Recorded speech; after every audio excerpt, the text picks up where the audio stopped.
Olá, graça e paz de Jesus, seja bem-vindo a mais um culto online da nossa igreja.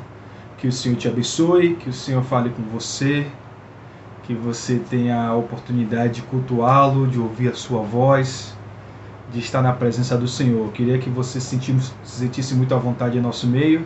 É um prazer para todos nós estarmos juntos nesse momento. E pedimos que você fique muito à vontade, que você cante, que você celebre ao Senhor, e que você abra no seu coração espaço para ter um encontro com Ele, para ouvir a sua voz, para ser abençoado com Deus bendito, que certamente falará contigo, abençoará a sua vida nessa oportunidade.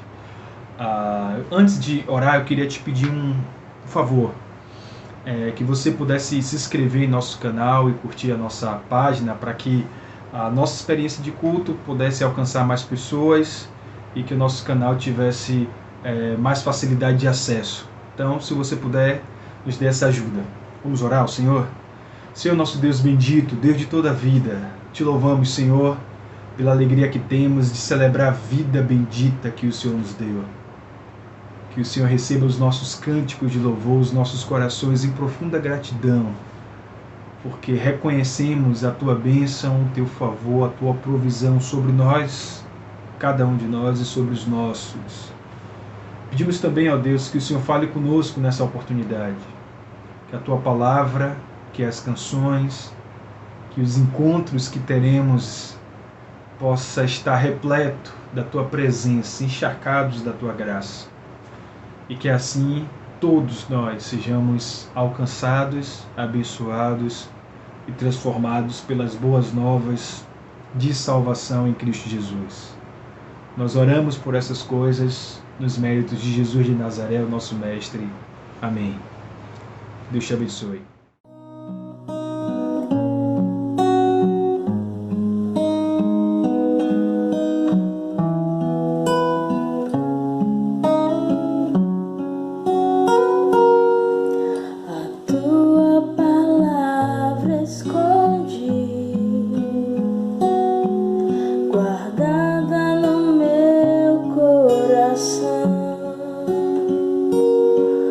Pra eu não pecar contra ti, Senhor, a tua palavra escondi,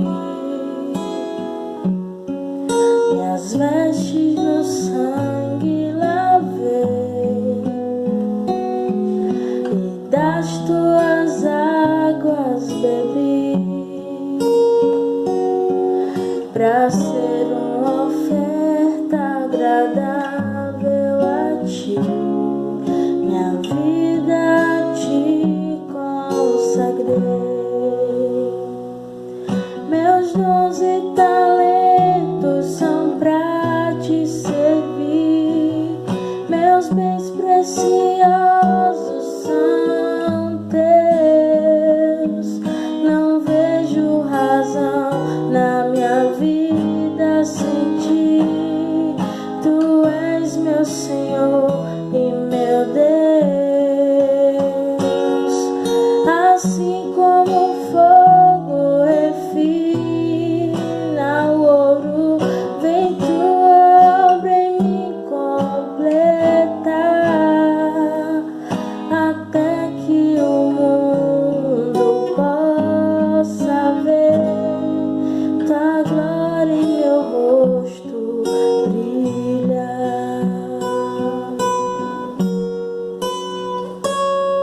Minhas vestes no sangue lavei, e das tuas águas bebi,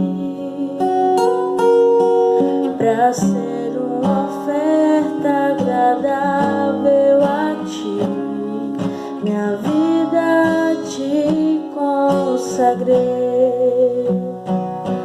meus dons e talentos são pra te servir, meus bens preciosos são teus, não vejo razão na minha vida sem ti.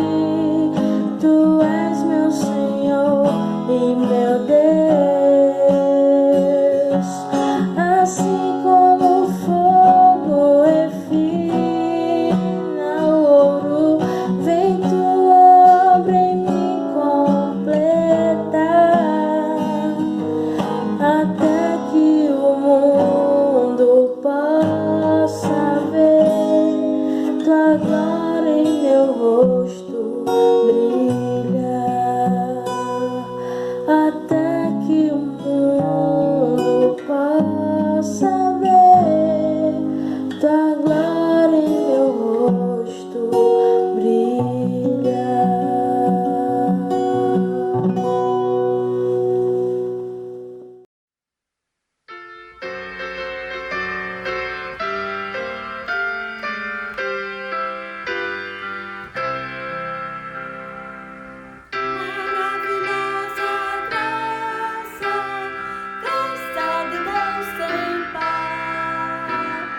suficiente para mim.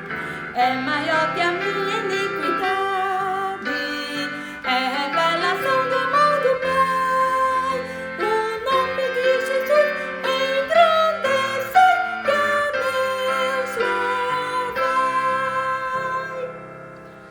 Maravilhosa graça, que ricas bênçãos traz. Por ela Deus transforma da vida eterna e paz.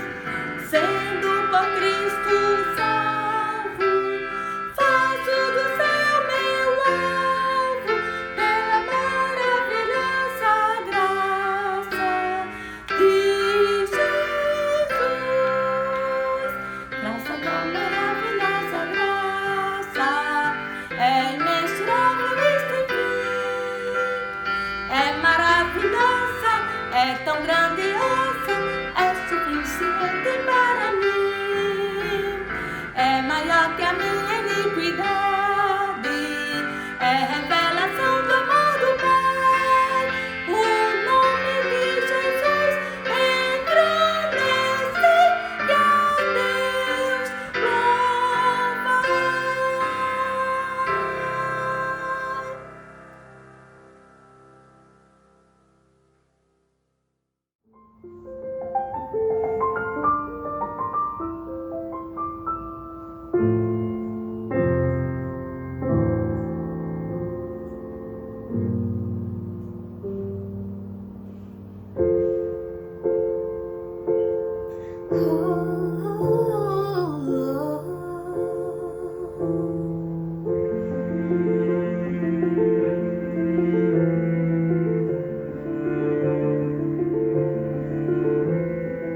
Ai, eu quero te amar, tocar o teu coração e me derramar aos teus pés.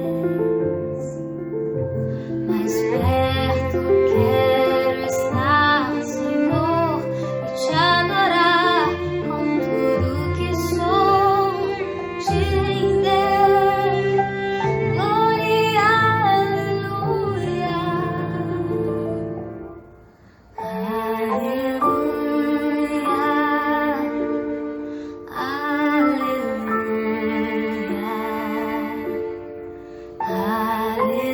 Aleluia.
Irmãos e irmãs, nós estamos começando hoje algumas reflexões sobre esperança.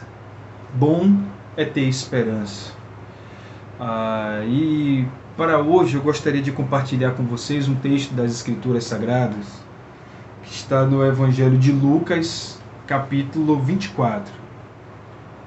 Evangelho de Lucas, capítulo 24, a partir do versículo 13. Esse trecho das Escrituras, ele fala muito ao meu coração e, creio eu, representa a experiência de muitos discípulos e discípulas de Jesus ao longo da sua vida, ao longo das suas caminhadas com Jesus, da sua experiência com Ele. O trecho diz o seguinte, Lucas capítulo 24, a partir do versículo 13. Se você puder me acompanhar, diz assim: Naquele mesmo dia, 2 deles estavam indo para um povoado chamado Emaús, a 11 quilômetros de Jerusalém. No caminho, conversando a respeito de tudo o que havia acontecido, enquanto conversavam e discutiam, próprio Jesus se aproximou e começou a caminhar com eles. Mas os olhos deles foram impedidos de reconhecê-lo. Ele lhes perguntou: sobre o que vocês estão discutindo enquanto caminham? Eles pararam com os rostos entristecidos. Um deles, chamado Cleopas, perguntou-lhe: Você é o único visitante em Jerusalém que não sabe das coisas que ali aconteceram nos últimos dias? Que coisas? Perguntou ele. O que aconteceu com Jesus de Nazaré? Responderam eles. Ele era um profeta, poderoso em palavras e em obras diante de Deus e de todo o povo. Os chefes dos sacerdotes e as autoridades o entregaram para ser condenado à morte e o crucificaram. E nós esperávamos que ele era que ia trazer a redenção de Israel. E hoje é o 3º dia desde que tudo isso aconteceu. Algumas das mulheres entre nós nos deram um susto hoje. Foram de manhã bem cedo ao sepulcro e não acharam o corpo dele. Voltaram e nos contaram ter tido uma visão de anjos, que disseram que ele está vivo. Alguns dos nossos companheiros foram ao sepulcro e encontraram tudo exatamente como as mulheres lhes disseram, mas não viram. Ele lhes disse: Como vocês custam a entender e como demoram a crer em tudo o que os profetas falaram, disse Jesus. Não deveria o Cristo sofrer essas coisas para entrar em sua glória? Começando por Moisés e todos os profetas, explicou-lhes o que constava a respeito dele em todas as Escrituras. Ao se aproximarem do povoado para o qual estava indo, Jesus fez como quem ia mais adiante. Mas eles insistiram muito com ele: Fique conosco, pois já é noite, o dia já está quase findando. Então ele entrou para ficar com eles. Quando estavam à mesa com eles, tomou o pão, deu graças, partiu e deu a eles. Então os seus olhos foram abertos e o reconheceram, e ele desapareceu da vista deles. Perguntaram-se um ao outro: Não estava queimando o nosso coração enquanto ele nos falava no caminho e nos expunha as Escrituras? Levantaram-se e voltaram imediatamente para Jerusalém. Ali encontraram os 11 e os que estavam com eles reunidos, e que diziam: É verdade, o Senhor ressuscitou e apareceu a Simão. Então os 12 contaram o que tinha acontecido no caminho e como Jesus fora reconhecido por eles quando partia o pão. Desesperança é uma palavra que hoje talvez seja característica do tempo que nós vivemos. Vivemos um tempo de muita desesperança. E a desesperança, ela vem como fruto de algumas experiências, como frustração, desilusão, cansaço, incredulidade. Um filósofo sul-coreano chamado Byung-Chul Han escreveu um livro interessantíssimo chamado Sociedade do Cansaço. e que ele diz que nós vivemos uma sociedade, um tempo, em que as pessoas vivem quase que em todo o tempo com a sensação de cansaço, de fadiga, de frustração. Estudos do Ibope dizem que 98% dos jovens entre 19 e 29 anos vivem numa sensação de cansaço, um estado de cansaço. Vivemos nessa geração, porque o cansaço, a frustração, a desilusão, a incredulidade, todas essas coisas compõem aquilo que chamamos de desesperança ou desespero. O que é a desesperança? O que é o desespero? O teólogo francês chamado André Comte-Sponville definiu desesperança como o estado zero da esperança, a incredulidade total. E não apenas a incredulidade sobre Deus, mas a incredulidade sobre a vida. A falta de esperança de que coisas podem acontecer, de que cenários podem mudar, de que realidades podem ser transformadas. Desesperança é o estado zero da esperança. É o contrário oposto de esperança. Porque a esperança é a realidade daqueles que esperam, que estão confiados em algo, em alguém, e nessa confiança conseguem imaginar o futuro. Já o desespero é o contrário disso. O desespero é quando chegamos ao estágio em que, diante dos nossos olhos, não existe mais possibilidades, não existe mais caminhos, não existe mais trilha a tomar. Vivemos hoje a sociedade do cansaço e, eu diria, do desespero, da falta de esperança. A maioria das pessoas tem vivido um estágio de falta de esperança. Creio eu que é mais ou menos essa a experiência desses discípulos no caminho de Emaús. O texto começa assim: naquele mesmo dia, que dia? No dia da ressurreição do Senhor. No dia em que Jesus ressurgiu dos mortos. Jesus, todo o tempo no seu ministério, falou que ele enfrentaria a cruz. Isso ficou muito claro para os discípulos, para as discípulas, que ele passaria pela cruz, mas que ele ressurgiria no terceiro dia. Os discípulos, todos eles, acompanharam todos os passos de Jesus até a cruz. Mas a ressurreição do domingo foi uma experiência que nem todos viram. Aliás, Tomé teve uma experiência interessante com Jesus sobre isso. Depois de ressurreto, Jesus, no Evangelho de João, relata isso, que ele apareceu para os discípulos que estavam reunidos com medo dos judeus, mas Tomé não estava. E quando os discípulos falaram para Tomé que Jesus havia ressurgido dos mortos e aparecido para ele, Tomé disse: se eu não vir, se eu não tocar em suas mãos, se eu não colocar minha mão do seu lado, no seu ferimento do lado, eu não vou crer. Até que Jesus veio a Tomé e disse algo interessante: Tomé, bem-aventurados são os que não viram e creram. Jesus nos desafia a pensar na fé não como uma experiência da evidência, daquilo que conseguimos ver, não sensoriais, uma experiência que os nossos órgãos dos sentidos são capazes de perceber, mas a fé como algo que guarda dentro do nosso coração a esperança que nos remete a um futuro. O autor de Hebreus falou que a esperança é a âncora das nossas almas, que nos faz ficar seguros, firmes. Porém, esses discípulos aqui foram aqueles que não tinham visto ainda o Senhor ressurreto. E assim como Tomé e muitos de nós, passou pela experiência da desesperança. O que estava no coração deles foi esse misto de frustração, de desilusão, de cansaço e, pior, de incredulidade. A gente pode ver esses sinais aqui no próprio texto, na própria narrativa de Lucas.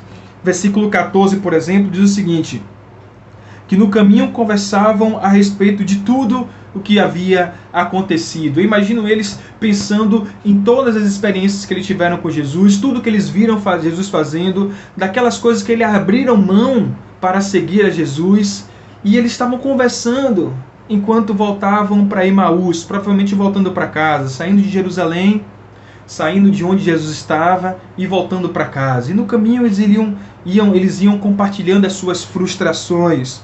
Eles compartilhavam também as desilusões. Versículo 16 diz assim, ó: mas os olhos deles estavam impedidos. Jesus passou a caminhar com eles, mas o versículo 16 diz que eles estavam tão desiludidos que eles não conseguiram perceber. A desilusão é um fenômeno interessante e faz parte do nosso crescimento. Crescer implica desiludir-se. E o que é desilusão? É quando a fantasia que criamos sobre algo, a ilusão que criamos sobre algo desmorona. Não porque aquele algo não seja verdadeiro, mas sim porque a nossa visão daquele algo não era verdadeira, não era correta. Acontece esse processo de desilusão na primeira crise que o ser humano passa, a chamada crise da infância. Quando a criança sai da infância para a adolescência. E o que acontece ali? A desilusão sobre os pais. Muitas crianças veem os pais como heróis, como seres perfeitos, como seres infalíveis. E aí, quando sai da infância e vai para a adolescência, passam por um processo de desilusão. Aquela ideia que eles tinham do pai não é verdadeira. Aquela ideia que tinha da mãe não era correta. Não porque o pai não fosse verdadeiro ou a mãe não fosse autêntica, mas porque as crianças constroem essa ideia fantasiosa. Mas isso não é típico das crianças, não é exclusivo das crianças. Todos nós passamos por um processo, passamos por experiências, melhor dizendo, de desilusões.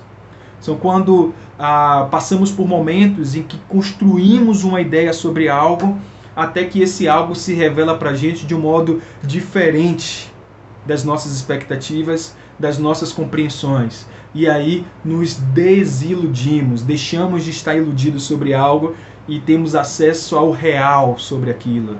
Isso não é de todo ruim, porém isso nos faz cair nesse lugar da desesperança. É quando os nossos sonhos, em nossos sonhos, o mundo não é tão cor-de-rosa, na realidade não é como os sonhos. As coisas não são tão fáceis, os nossos projetos, os nossos planos não são alcançáveis como gostaríamos, como havíamos planejado. E aí caímos na desilusão. Eles estavam desiludidos. A ideia que eles tinham sobre Jesus não correspondia à verdade. Eles também estavam cansados. Versículo 17 fala assim, ó. E eles perguntaram, você é o único? E Jesus lhe perguntou, sobre o que vocês estão conversando enquanto caminham? Eles pararam com os rostos entristecidos e responderam a Jesus, cansaço. É o que Byung-Chul Han disse, esse cansaço que nos faz ficar tristes.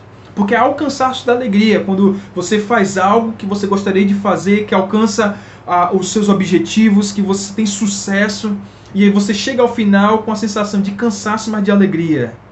Mas tem o cansaço da tristeza, que é aquela sensação de que você trabalha e não vê resultado. Imprime força, dedica tempo, dá o seu melhor e o resultado não é bem o que você esperava. Ou você insiste em algo, se dedica a algo e faz de tudo para que aquilo aconteça ao longo de anos a fio e não vê resultado.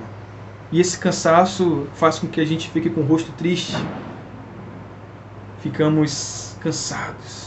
É o que o filósofo diz, esse cansaço que marca o nosso tempo. Um cansaço que não permite ver mudanças. O cansaço que não nos permite ver possibilidades. Cansados. Não aguentamos mais. E por fim a incredulidade, versículo 21, que eles dizem, olha, nós esperávamos que esse Jesus que fosse trazer a redenção de Israel, mas já é o terceiro dia e nada aconteceu. Nós passamos por experiências como essa. Essas sensações que a gente vê aqui muito claramente na vida desses dois discípulos acontecem com todos nós. Se não muitas vezes, mas em algum momento, em alguns momentos da nossa vida, nos encontramos exatamente assim. Frustrados, desiludidos, cansados, incrédulos. Chegamos à conclusão de que não vale mais a pena jogar a toalha, desistir, chutar o pau da barraca. Sabe, de uma cansei. Mas o interessante é que Jesus compreende esse nosso estágio. O bom de entender Jesus como Emmanuel, como Deus presente, o Deus que se move de íntima compaixão para com cada um de nós, é entender que Ele não está alienado, alheio a nada disso. Muito pelo contrário, Jesus é um Deus que se importa, que se aproxima, que entende as nossas crises, que compreende as nossas lutas de alma, as nossas angústias. E Jesus passa a caminhar com Ele. Isso é extraordinário. Jesus não é um Deus que está preso nos nossos templos. que está para além da nossa compreensão, do nosso alcance. Jesus é aquele que caminha com cada um de nós, ainda que estejamos desiludidos na vida, que se aproxima, ainda que estejamos incrédulos, que senta à nossa mesa, ainda que estejamos cansados. Aliás, foi Jesus de Nazaré que disse para todos nós: vinde a mim, todos vós que estáis cansados, e eu vos aliviarei. Ele compreende o nosso cansaço, Ele compreende as nossas lutas, sabe da nossa fragilidade, sabe quanto somos instáveis. E melhor, Ele sabe quando as adversidades da vida nos afligem a alma. Um teólogo chegou a dizer que nós passamos pela noite escura da alma. Alguém já disse que existem dias que parecem noites. Existem realidades que não conseguimos enxergar a possibilidade. Isso nada tem a ver com deixar de crer em Deus, deixar de acreditar em Jesus. Não é isso. Mas é deixar de acreditar na vida, fé na vida. Deixamos de ter fé na vida. Deixamos de encontrar caminhos, de ver possibilidades. Nos encontramos exatamente como esses discípulos, voltando para casa, voltando para Emaús, voltando desiludidos, frustrados, com sonhos destruídos, sem enxergar novos horizontes. Mas Jesus caminha com a gente. Aleluia. Se aproxima de nós. Entende e nos ajuda a enxergar novos horizontes. Que a Bíblia fala aqui que Jesus começou a caminhar com eles, e explicando a eles nova realidade, ajudou eles a enxergar a vida a partir de um outro ângulo.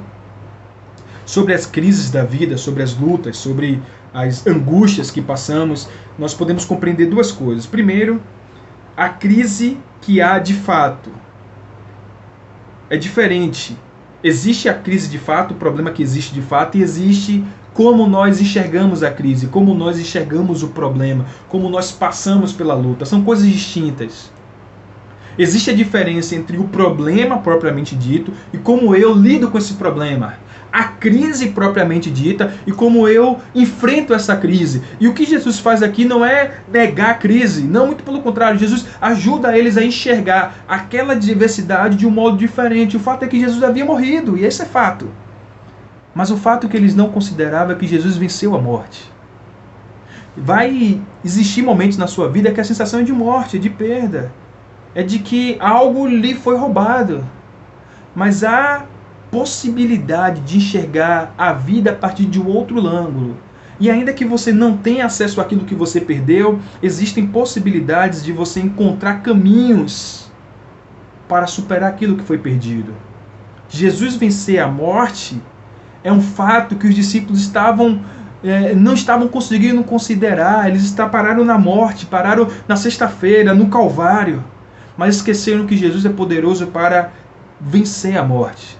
E não apenas vencer a morte, vencer todos os sinais de morte que nos circundam e que tentam imprimir na gente frustração, desilusão, cansaço, incredulidade. Jesus é poderoso o suficiente para fazer nova todas as coisas. E é isso que Jesus faz com os discípulos. Porque quando Jesus se aproxima, caminha com eles e apresenta novos horizontes para eles, Jesus senta-se à mesa com eles. E a mesa é o lugar da comunhão. É na mesa que as palavras de Jesus, eis que estou contigo, eis que estou convosco todos os dias, ganha sentido para a gente. Deixa de ser algo teórico e passa a ser prático, de um Jesus que não está distante, que não está alheio, que não está insensível às nossas lutas, mas um Jesus que senta à nossa mesa e percebe que na nossa mesa tem pouco pão, e percebe em nossos olhos um cansaço, e percebe em nosso coração incredulidade. Ele faz isso porque ele senta-se à mesa, está perto de cada um de nós. Nós não nos relacionamos com um Deus distante. Em Jesus de Nazaré, o Deus eterno se faz Emanuel, Deus conosco, Deus presente. E quando Jesus se aproxima, ele reacende em nossos corações a esperança. É por isso que andar com Jesus é andar com esperança. É por isso que ter esperança é ter vida. Bom é ter esperança, porque a esperança que temos e que acende a chama em nosso coração veio do Senhor nosso Deus. E quando Jesus restabelece essa comunhão com eles e aproxima-se dele, a primeira coisa que Jesus faz é restabelecer o ânimo. Versículo 33 diz assim: E eles, depois de reconhecerem a Jesus, depois de terem os olhos abertos e perceberem que em todo o caminho, em todo o percurso, Jesus estava presente com eles, imediatamente, versículo 33 diz, eles levantaram-se e voltaram imediatamente para Jerusalém. Jesus fez com que eles ganhassem novo ânimo. E a palavra ânimo é interessante, tem a ver com alma, com esse vigor. Desânimo é sem alma. Mas uma pessoa animada é aquela pessoa que encontra forças para restabelecer projetos, para reorganizar rotas, para começar de novo, para enfrentar uma segunda-feira. Ele está conosco. E é Ele que faz com que todos os dias tenhamos força suficiente para ficarmos de pé e enfrentar as adversidades da vida. Ele está contigo. Creia nisso. Creia nisso. Eles imediatamente se voltaram, ficaram de pé, se levantaram e voltaram para Jerusalém. E encontraram-se com os 11. Jesus, quando se aproxima, restabelece o nosso ânimo. Jesus, quando se aproxima, restabelece a nossa fé também. Porque se voltarmos ao versículo 22, ele diz o seguinte, olha, algumas das mulheres foram lá ao sepulcro hoje de manhã e voltaram dizendo que ele estava vivo, mas a gente não viu. A gente não conseguiu crer. Mas já agora no versículo 35, eles dizem o seguinte, então os dois disseram como Jesus no caminho tinha aparecido, o que aconteceu com eles no caminho. Jesus está vivo, nós vimos, ele esteve presente, ele caminhou conosco, sentimos o seu calor. Quando ele partiu o pão, nós percebemos essa presença avassaladora que nos toca. Ele está vivo. E se Jesus está vivo na sua vida, meus irmãos e irmãs, sempre há condições de surgir nova a todas as coisas, porque a vida de Jesus faz nova todas as coisas. Ele é o Deus da vida e é o Deus que põe vida em todas as coisas na vida. É Ele, o autor da vida. Creia nisso. Eles creram, Jesus está vivo. E por fim, Jesus reacendeu a esperança no coração deles. Termino com a frase que ele diz o seguinte, nós percebemos tudo isso quando na mesa ele partiu o pão. A nossa esperança não está nas circunstâncias. A nossa esperança não está nas coisas ao nosso redor. Ainda que tudo ao nosso redor pareça desajustado, fora do lugar, estranho, com o tempo que nós estamos vivendo. Estamos vivendo um tempo estranho. Ainda que o tempo lá fora esteja estranho, a nossa esperança vem daquele que senta-se à mesa conosco e parte o pão. Presente. O Senhor está na sua casa. O Senhor está em seu relacionamento. O Senhor está sobre os seus filhos. Está na sua vida profissional, sua vida acadêmica. Paulo falou que a nossa vida está nas mãos dele. Aquele que está em Cristo experimenta essa novidade. Nós já fomos crucificados com ele, disse Paulo. E se estamos com ele, já não vivemos mais sozinhos, mas vivemos com ele. Ele está contigo. E a sua esperança vem dele. Bom é ter esperança. Bom é andar com Jesus. Creia que ainda que tudo pareça desajustado, tudo esteja fora do lugar, tudo fugiu do seu controle, saiba que o nosso Deus permanece no controle da sua vida e de todo o mundo. Nada foge do teu controle. Nada foge do calor da sua presença. Creia nisso, porque bom é ter esperança. Que Deus te abençoe em nome de Jesus. Fique em paz. Tenha uma boa semana.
marcado pela dor. Ainda que na terra envelheça a raiz e no chão